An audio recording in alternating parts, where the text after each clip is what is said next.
this is Jen, and today we're with Mikael Åkerfeldt, and Louder. today's their second day in Florida. They just came from Tampa yesterday, and today they're playing in Fort Lauderdale. How did plans for this tour originate? How did everything come together? It was actually our A&R person at Music for Nations in Europe, Laura, who hooked us up with this tour. It's a company called Digger International who's doing the tour. So we didn't, we were just offered the tour to support Nevermore, and we got some additional dates with Amorphis before this Nevermore tour as well. So it just happened by itself, basically. Okay, and where did you start off? You've been in the United States for a while now, correct? We flew to New York, and the first gig was in Jersey, the Metal Fest in New Jersey. So we came over on the 4th of April, so we've been here for a long time. How was the turnout at the Metal Fest this year? It was good. It was not as good as Milwaukee we played last year, but it was still good. I think 2,000 people or something. And so have you been playing with different bands throughout this tour, or has it been consistently the same? Well, on the first 8 gigs with Amorphis, it was only the two of us and like local bands. And now we're on the Nevermore tour with us and them and God Forbid and Angel Dust, plus local bands pretty much every night. And where will this tour take you finally? When will it end? And where will you go from the United States? We will actually, the last gig on this tour, I think it's in San Jose on the 20th. So it's like 8 gigs from now. And then we'll fly back home to Sweden and just relax for 2 weeks, and then we'll have festivals in Europe this summer. So will you be playing on a lot of the big, like the open air and all the other Well, festivals? yeah, some of the bigger. We're going to play Wacken, and we were supposed to play Dynamo, that's cancelled now. Euro Rock, we're going to play the biggest festival in Sweden actually, called Hultsfred. And a couple of, I can't remember the name, but a couple of cool festivals. And how did the band form? How did everything come together when you first started playing together? I was in a band in the 80s called Eruption, and it was me and our first drummer. And I actually joined Opeth because it was around before I was even in the band. I joined them as a bass player, but switched to guitars. And, Anders from my first band came in, played drums with us, and Peter joined us in 1990. And we were struggling more or less to find the right members, and we had a permanent lineup for the first 2 albums. And then 2 other guys left the band, so now I have a new lineup. Well, it's not new anymore, but got the 2 Martins from Uruguay. From Uruguay? Yeah. And so, are any of your members involved in any side projects at this time? Well, I'm pretty much, I think, the only one. Well, actually, the 2 Martins, they recorded an album with a band called Fifth to Infinity, which I still haven't heard the finished version. But I've done like Bloodbath and let's see, some just fun projects. I just try to spend my time. Bloodbath is probably the most famous one, if you will. It's like myself and 2 members from Catatonia. And Don Swanner.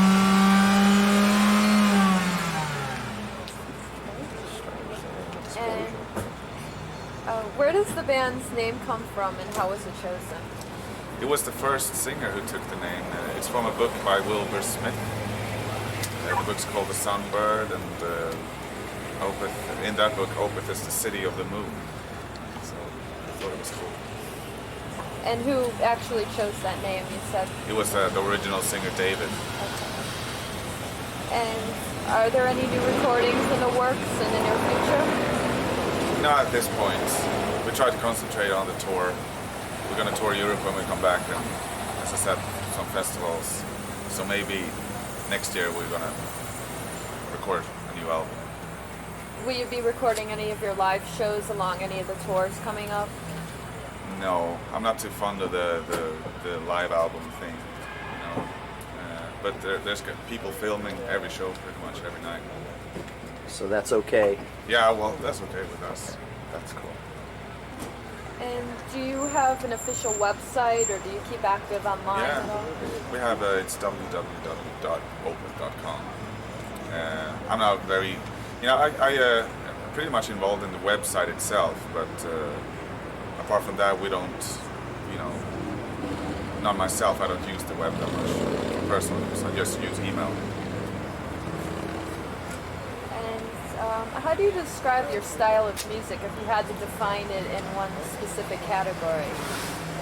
I would say metal, because metal for me it's a wider term. A lot of people have problems saying what we sound like, and I don't think there is a category that's spot on, you know what I mean? So for me metal is a wide category, and just say we're a metal band. And do you have any major influences that you owe credit to your success thus far? Well, the heavy metal bands that we listened to when we grew up, Priest and Maiden and Sabbath and stuff like that. And I'm a record collector, so I listen a lot to like obscure 60s and 70s psychedelia. Any favorite bands you'd like to mention? Porcupine Tree is not actually a 70s band, it's a new band, but they're probably my favorite band right now. Steven Wilson, the singer and guitar player from that band, actually helped producing our new album. So I'm a big fan of his. You have a lot of diverse interests in music. Yes, I listen to music every day.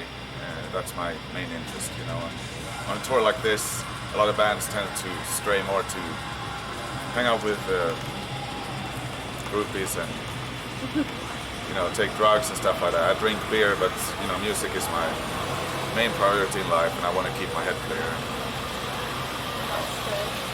So do you spend a lot of time when you're off the road practicing, just on your own, building new material? I don't really practice in the very sense of the word. I play guitar every day, but it's not like I'm practicing scales or anything like that.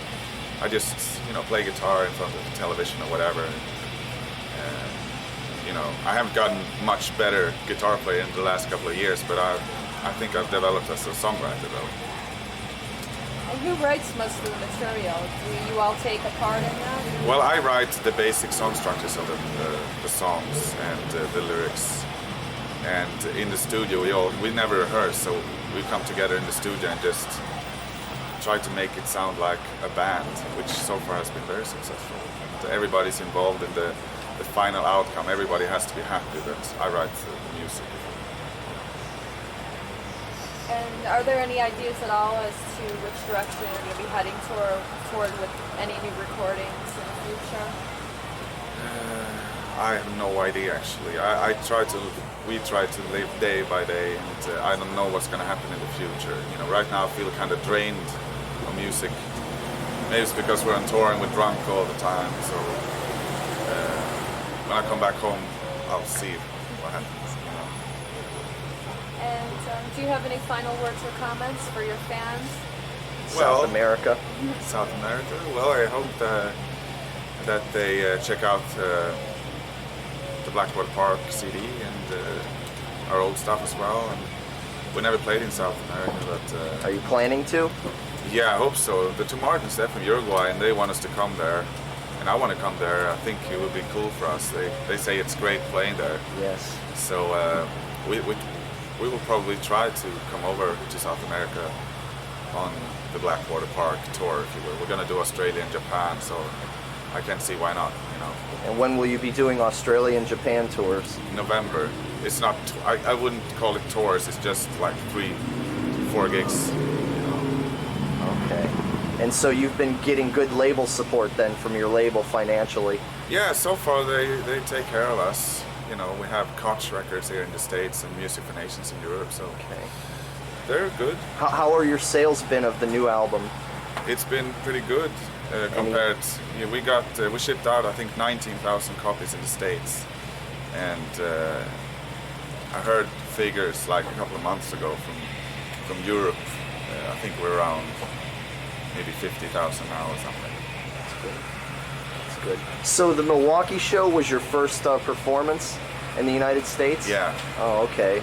So I bet that was pretty exciting, huh? It was pretty exciting, yeah. Everything surrounding that festival was pretty exciting, not necessarily in a good way. We didn't get a we didn't bring our own gear, so we had to borrow stuff. So it was pretty exciting. The gig itself was pretty cool. I can't remember how good or bad we played, but yeah. the Well, I crowd have the was video fantastic. of it, and the video is very, very good. Yeah. I remember the crowd was fantastic. Yeah. Oh, okay. And that was your first performance on the States. Yeah. So then what? You've been back to Europe, and then you came back here again now for this? Yeah, we this haven't tour? actually, this is our first tour for this album. So we Oh, started okay. doing the States, which is pretty awkward. But we're gonna do Europe. We haven't toured Europe for 5 years, so. Oh, really? No, this is our first tour in 5 years actually. So we have to take care of that and show Cool. ourselves in Europe as well. So are all the members getting along peacefully? No, we hate each other. Well, that's usually No, what happens. we actually have a good relationship. We never, so far on this tour, we never fought, I think. Good. But maybe that's because everybody's wasted all the time. I'm glad I'm interviewing you now and not later. Yeah. Okay, well, that should about do it. Now I'm going to fade this out. And what we'll do now is, in the video...